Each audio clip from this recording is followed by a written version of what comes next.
wabarakatuh. Saya Ratnantika mengucapkan selamat ulang tahun untuk Radio Istana Bojonegoro. Semoga semakin sukses, jaya di udara, dan jadi yang terbaik. Assalamualaikum.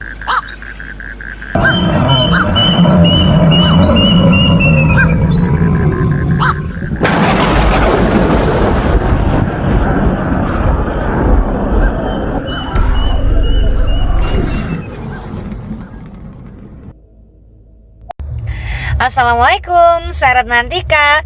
Untuk Jimaters jangan lupa subscribe, like, dan komen di channel YouTube Jimat Radio Istana FM. Dan pokoknya share di sosmed kalian semuanya ya. Salam Jimaters, salam satu misteri.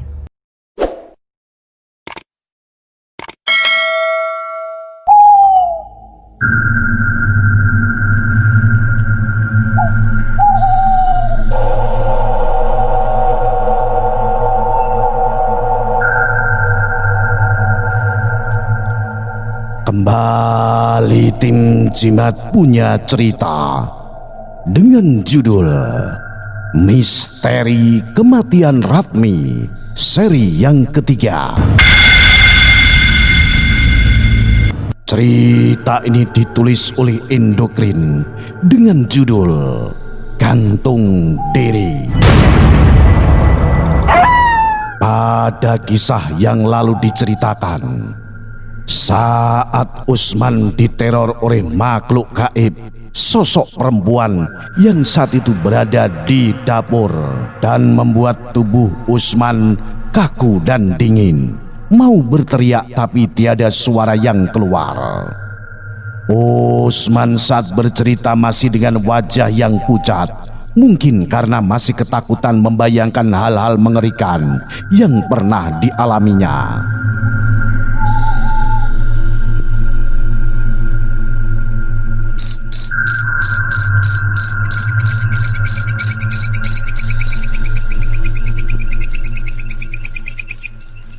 Malam itu, sekitar jam 8 malam, semua bapak-bapak berkumpul di balai desa. Katanya, upacara pengusiran arwah gentayangan akan dilakukan. Pak Lurah telah mengundang seorang paranormal. Tidak ada yang aneh dari penampilan orang pintar itu menurut bapak. Dia mengenakan baju batik. Wajah terlihat seperti orang normal pada umumnya. Dia juga terlihat ramah dengan menyalami semua bapak-bapak yang hadir. Perkenalkan, ini Pak Santoso yang akan membantu kita, kata Pak Lurah. Setelah perkenalan, maka Pak Santoso pun memberitahu metode yang akan digunakannya dalam mengusir makhluk halus. Bapak-bapak tahu garam laut? Tanya Pak Santoso. Tentunya semua orang tahu bahwa garam berasal dari air laut. Tapi rupanya bukan itu yang dimaksud Pak Santoso. Garam laut adalah garam yang masih kasar. Biasanya memiliki bentuk kristal-kristal kasar seperti pecahan kerikil kecil. Berbeda dengan garam beriodium yang bentuknya lebih halus. Taburkan garam laut itu di sekitar rumah bapak-bapak. Kelilingi semua bagian rumah ya, lanjut Pak Santoso. Memang katanya orang-orang zaman dulu menggunakan garam sebagai penangkal roh jahat. Mungkin terdengar aneh, karena ternyata selain bisa menghadang ular, garam juga bisa gunakan untuk menangkal makhluk halus. Tapi menurut kepercayaan orang-orang dulu, cara ini paling ampuh. Selayaknya kebudayaan di Eropa yang mempercayai bawang putih bisa menangkal Dracula.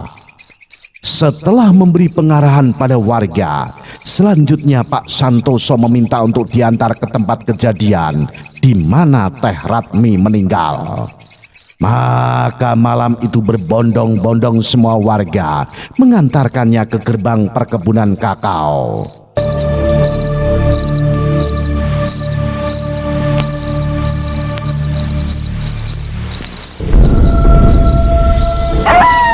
Persis di sini tempatnya, Pak, kata Pak Lurah seraya menunjuk pohon rambutan. Pak Santoso memejamkan mata. Mulutnya terlihat komat kamit, entah sedang melafalkan doa atau mantra. Mungkin sekitar 5 menit berlalu. Tiba-tiba saja angin kencang menggoyangkan dedaunan. Semilir bau amis tercium di hidung para warga. "Dia sudah datang," bisik Pak Santoso kepada Pak Lurah.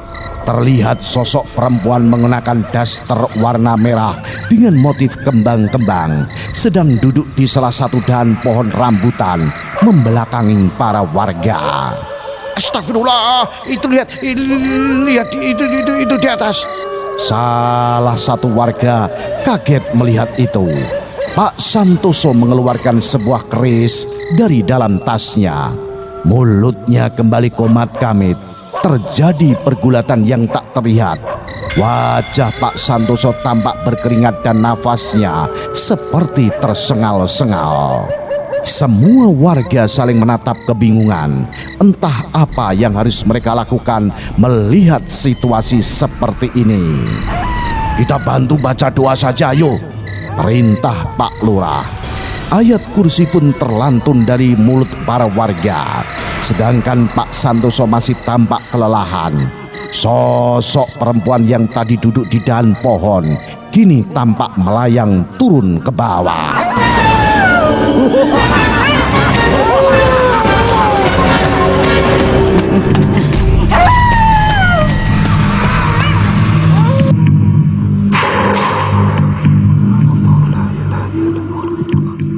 Sontak hal ini membuat warga kaget dan sebagian orang belingsatan pulang karena ketakutan. Sosok itu menurut Bapak memang Teh Ratmi. Wajahnya nampak pucat dengan mata cekung hitam. Bahkan Bapak masih bisa melihat garis lebam di lehernya bekas jeratan tali saat matinya dulu. Tidak begitu lama, sosok itu balik badan lalu melayang menuju perkebunan kakao yang gelap gulita hingga akhirnya lenyap tidak terlihat lagi. Sedangkan Pak Santoso kembali membuka matanya, tubuhnya ambruk ke tanah. Tampak sekali dia sangat kelelahan. "Bapak tidak apa-apa?" tanya Pak Lurah sembari membantu Pak Santoso kembali berdiri. Sepulang dari tempat kejadian Teh Ratmi meninggal, Pak Santoso dijamu di rumah Pak Lurah. Beberapa warga yang masih tersisa ikut mengantarnya termasuk bapak saya. Dengan ditemani kopi hitam dan rokok kretek, obrolan pun terjadi.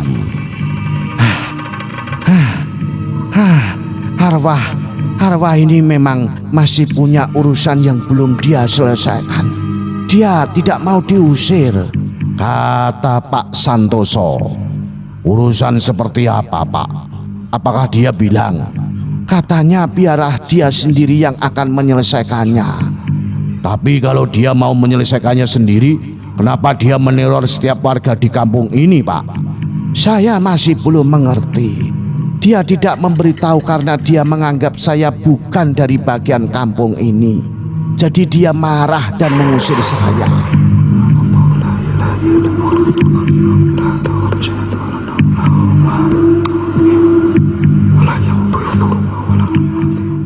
Pengusiran pun berjalan sia-sia karena tidak menghasilkan apa-apa.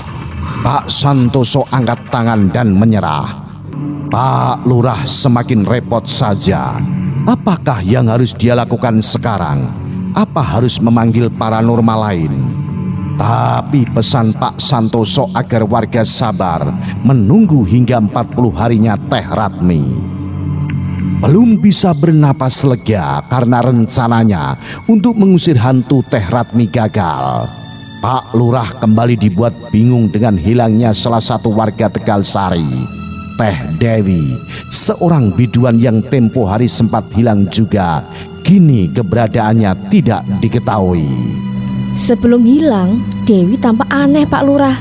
Sejak diteror hantu Ratmi, dia terus bermimpi buruk. Dia mengurung diri di kamar dan tidak mau keluar. Tapi kemarin sepulang saya dari sawah, Dewi terlihat sedang membereskan pakaiannya.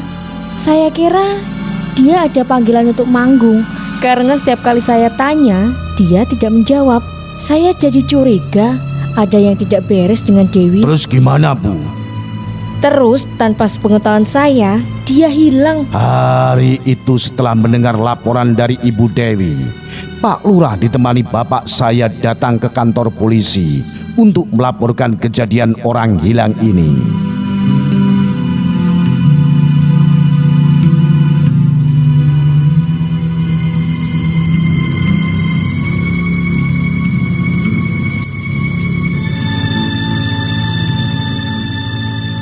Aktivitas warga kampung Tegalsari normal-normal saja pada siang hari. Namun menjelang malam hari, semua warga mengurung diri. Semenjak saran dari Pak Santoso untuk menabur garam di sekeliling rumah, jarang lagi warga yang dihantui Teh Ratmi. Tapi suara-suara tangisan dan penampakan-penampakan seringkali terjadi, dan kalau ada warga yang sedang beruntung pasti bisa melihatnya. Pernah kejadian, suatu malam seorang warga pernah melihat Bang Ratmo berjalan sendirian. Dia membawa tas yang entah apa isinya. Katanya menurut desas-desus yang terdengar, entah ini cuma gosip atau fakta, bahwa Bang Ratmo sering mengunjungi makam istrinya malam-malam. Mungkin dia masih belum bisa melupakan istrinya kali. Ucap Bang Burhan di warung kopi sore itu. Tapi apa Bang Ratmo nggak takut? Ya namanya juga istri. Mungkin saking sayangnya bisa melenyapkan rasa takut gitu loh. Terus gimana kemarin acara pengusiran setan itu? Kata orang pintar yang diundang Pak Lurah, kita harus nunggu sampai 40 harinya si Ratmi. Obrolan sore itu di warung kopi Mbak Susi terdengar cukup seru. Saya yang awalnya hanya iseng lewat, kini ikut duduk dan memperhatikan. Tidak begitu lama datang Bang Ratmo ke warung untuk membeli kopi sasetan. Bapak-bapak yang tadinya sedang membicarakannya diam, jadi salah tingkah dan pura-pura tidak memperhatikan. Kenapa nggak diseduh di sini aja Bang Ratmo, sambil ngobrol sama kita-kita? Tanya Mbak Susi. Bang Ratmo tidak menjawab sepatah kata pun. Dia hanya tersenyum, lalu pergi begitu saja. Bapak-bapak yang sedang duduk di sana langsung mengelus dada, takut kalau obrolannya tadi mungkin terdengar oleh Bang Ratmo. Kalau harus menunggu selama itu sih repot juga. Lanjut Mbak Susi setelah Bang Ratmo pergi jauh. Tapi lama-lama warga kampung Tegalsari sudah terbiasa dengan teror hantunya si Ratmi. Untunglah semenjak menaburkan garam jadi jarang lagi warga yang didatangi di rumahnya. Yang sering dihantui katanya yang punya urusan sama si Ratmi semasa hidupnya itu tuh Bu Lastri, sampai dia berniat mau jual rumahnya dan pindah dari kampung ini. Emang kenapa dia? Tanya Mbak Susi. Katanya Bu Lastri adalah salah satu orang yang sering didatangi hantu Teh Ratmi, karena semasa hidupnya dia punya urusan hutang dengan Bu Lastri. Menurut cerita Kang Burhan,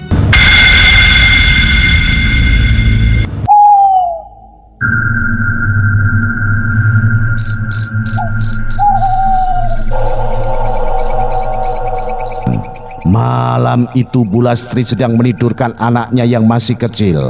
Namun tiba-tiba dari arah jendela kamar terdengar ketukan beberapa kali. Seketika Bu Lastri langsung merinding. Katanya dia mungkin itu orang iseng, karena waktu sudah hampir jam 11 malam. Bu Lastri yang ketakutan langsung menutup wajahnya dengan selimut. Namun suara ketukan itu semakin kencang sehingga membuat Bu Lastri semakin gelisah. Bu, tolong buka pintu Bu, saya mau bayar hutang. Terdengar suara Ratmi dari balik jendela. Bu Lastri masih diam di balik selimut. Tubuhnya berkeringat dingin karena ketakutan. Namun tiba-tiba tercium bau amis yang sangat menyengat. Karena tidak kuat Bu Lastri bangun dan pergi ke kamar mandi untuk muntah. Saat sedang berkumur, terlihat dari kaca jendela kamar mandi samar-samar sebuah kepala. Semakin lama, kepala itu semakin mendekat hingga terlihat jelas menempel di kaca jendela. Kepala Teratmi yang menampakkan senyum, menyeringai dengan bola mata yang hampir keluar. Baru pagi harinya, Bu Lastri ditemukan pingsan sama anaknya di kamar mandi. Mengerikan juga kalau sampai begitu. Sebenarnya saya juga mau cerita kejadian yang menimpa saya waktu malam Jumat kemarin. Makanya sekarang saya nggak pernah buka warung sampai malam. Gimana ceritanya, Mbak? Kejadiannya malam Selasa kemarin. Saya masih ingat. Jawab Mbak Susi. Dengan seksama saya mendengarkan cerita itu sambil menikmati pisang goreng bersama anak-anak yang lain.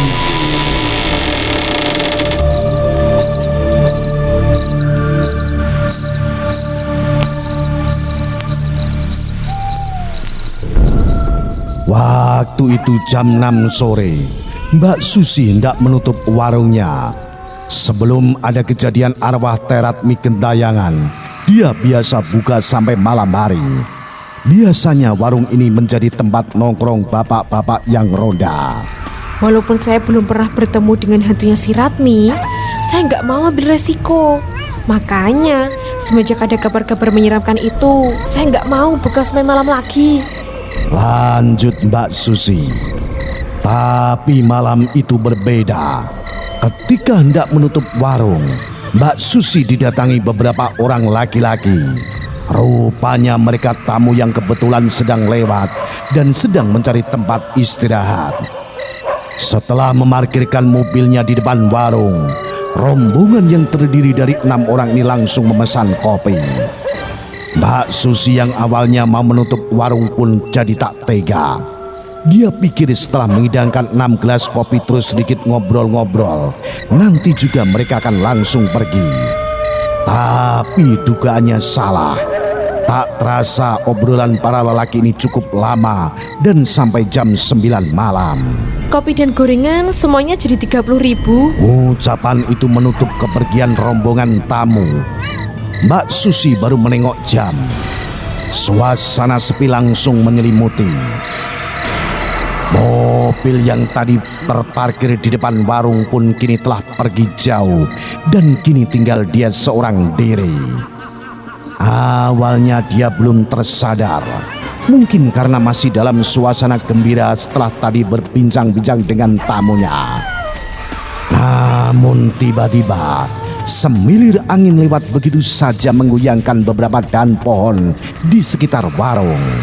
Tolong saya, Mbak. Terdengar suara berbisik di telinga Mbak Susi. Mbak Susi menengok ke belakang, kanan dan kiri. Namun nihil, tidak seorang pun yang terlihat. Mbak Susi yang masih belum sadar katanya, dia tenang-tenang saja membereskan semua dengannya. Sampai pada akhirnya dari kejauhan dia melihat seorang perempuan sedang berjalan ke arahnya. Kamu Mi, malam-malam gini mau beli apa? Ucap Mbak Susi begitu sosok itu sudah dekat dengan warungnya. Namun perempuan yang mengenakan daster itu tidak menjawab pertanyaan Mbak Susi. Dia malah masuk dan duduk di bangku. Mbak Susi yang kebingungan dengan tingkah tamunya itu malah ikut duduk di sampingnya. Kenapa? Tanya Mbak Susi sambil memegang tangan perempuan itu. Kata Mbak Susi waktu itu dia sempat kaget karena tangan yang dipegangnya begitu dingin. Sosok perempuan yang dikenal Mbak Susi adalah Teh Ratmi itu masih belum menjawab pertanyaannya. Sudah malam loh ini. Saya mau pulang. Capek seharian jaga warung. Kalau mau beli sesuatu bilang aja ya. Saya sambil beres-beres dulu. Mbak Susi kembali berdiri dengan menyelesaikan pekerjaannya. Tolong saya, Mbak. Ucap perempuan itu dengan suara lirih. Mbak Susi kaget langsung menengok ke arah bangku dan sosok perempuan yang tadi dilihatnya kini sudah tidak terlihat lagi. Dari situlah dia baru sadar bahwa Teh Ratmi yang sedari tadi diajak ngobrolnya telah meninggal 2 minggu ke belakang. Tubuh Mbak Susi menggigil karena ketakutan. Dia masih terbayang bagaimana dinginnya tangan yang tadi dia pegang. Wajah Teh Ratmi yang pucat selalu masih terbayang di kepalanya. Ih, bahkan sampai sekarang saya selalu kebayang-bayang muka si Ratmi. Sampai gak bisa tidur saya. Ucap Mbak Susi mengakhiri ceritanya.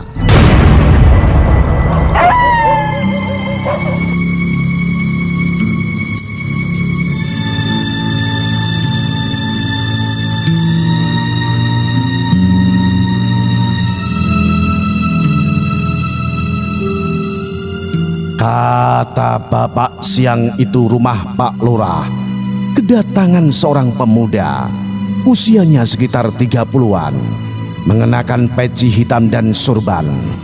Kebetulan bapak lagi di rumah Pak Lurah sedang membicarakan rencana untuk mengefektifkan kembali jadwal ronda yang selama ini kacau karena tidak ada warga yang mau datang. Nama saya Ridwan, Pak Lurah. Ucap pemuda itu memperkenalkan diri setelah Pak Lurah menyuruhnya masuk dan duduk. Seperti mengerti tatapan tuan rumah, si pemuda menjelaskan maksud kedatangannya tanpa harus menunggu pertanyaan. Maksud kedatangan saya ke sini adalah soal salah satu warga Bapak, kata Ustadz Ridwan. Bapak dan Pak Lurah berpandangan semakin tidak mengerti.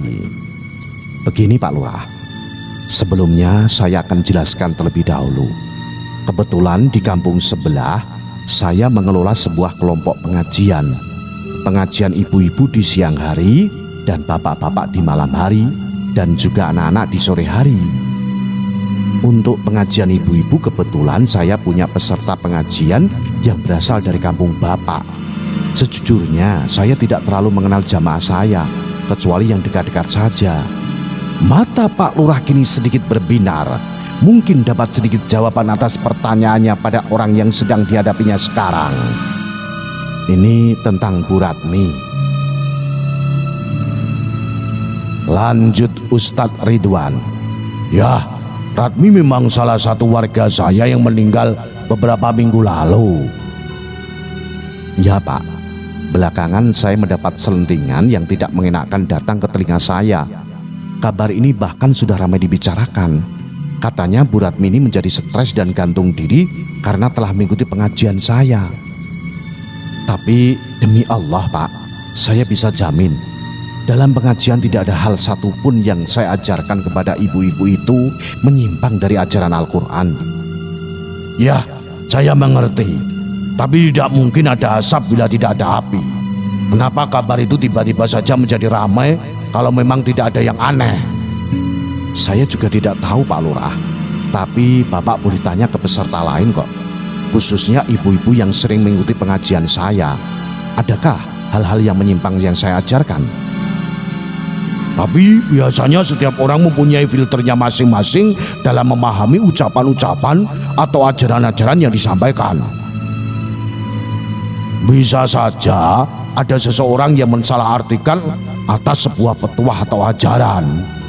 Pak Lurah masih tetap ngotot dengan pendiriannya. Kali ini Ustadz Ridwan tidak bisa menjawab. Dia terdiam seperti sedang memikirkan sesuatu.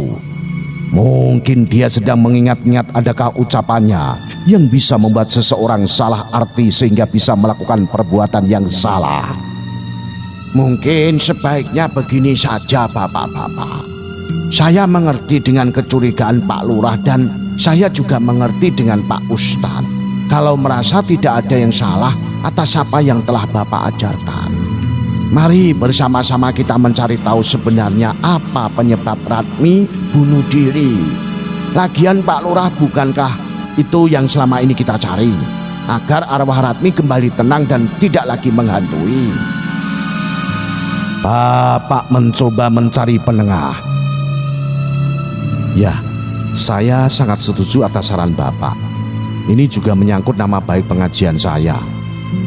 Bukan saya ingin membela diri.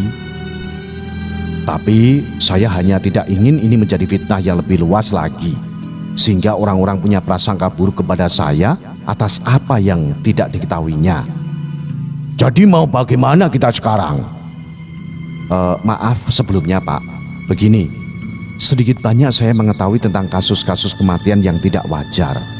Biasanya ditangani oleh polisi, hanya untuk memastikan penyebab kematian dan motifnya. Jadi apa keterangan yang telah dirilis kepolisian tentang kematian Bu Ratmi? Ini kampung terpencil, tidak bisa disamakan dengan di kota tempat di mana Anda tinggal. Biaya otopsi, kemudian penyelidikan, mana mungkin pihak keluarga mau mengeluarkannya. Untuk biaya kebutuhan sehari-hari saja mereka itu masih susah. Belum lagi tradisi upacara kematian yang tidak murah biayanya. 3 harian, 7 harian sampai nanti 40 harian. Begini saja Pak, karena saya telah dilibatkan dalam hal ini, untuk semua biaya terkait kepolisian, biar saya yang menanggung semuanya. Saya hanya ingin kasus ini cepat selesai.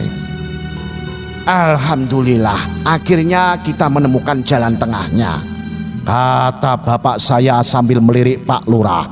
Tapi bagaimana dengan Ratmo suaminya? Saya yakin dia pasti setuju kok Pak. Toh ini untuk kebaikan istrinya juga. Pasti dia tidak akan mau kalau makam istrinya diacak-acak lagi. Apakah ini memang harus diungkit-ungkit lagi? Bagaimana kalau kita biarkan saja? Bukankah kejadian ini akan berakhir dan keadaan kembali normal? Kita hanya perlu bersabar sampai 40 harinya kan? Kata Pak Lurah sambil melirik bapak saya. Maaf Pak Lurah, kali ini saya lebih setuju dengan Pak Ustadz ini. Bapak saya seperti sedang melakukan pembenaran akan ucapan Ustadz Ridwan. Mungkin kalau Pak Lurah butuh partner untuk menjelaskan kepada suami Bu Ratmi, saya mau kok mendampingi. Tuh kan Pak, Bapak jangan takut lagi. Pak Ustadz ini akan mendampingi Bapak. Bukankah tugas Bapak akan lebih ringan? Biarkan dia saja yang bicara nanti. Bisik bapak saya kepada Pak Lurah. Nah, bagaimanakah kisah selanjutnya? Ikuti terus cerita misteri bersambung, Misteri Kematian Ratmi, seri selanjutnya. Salam Jimatres, salam misteri. Au.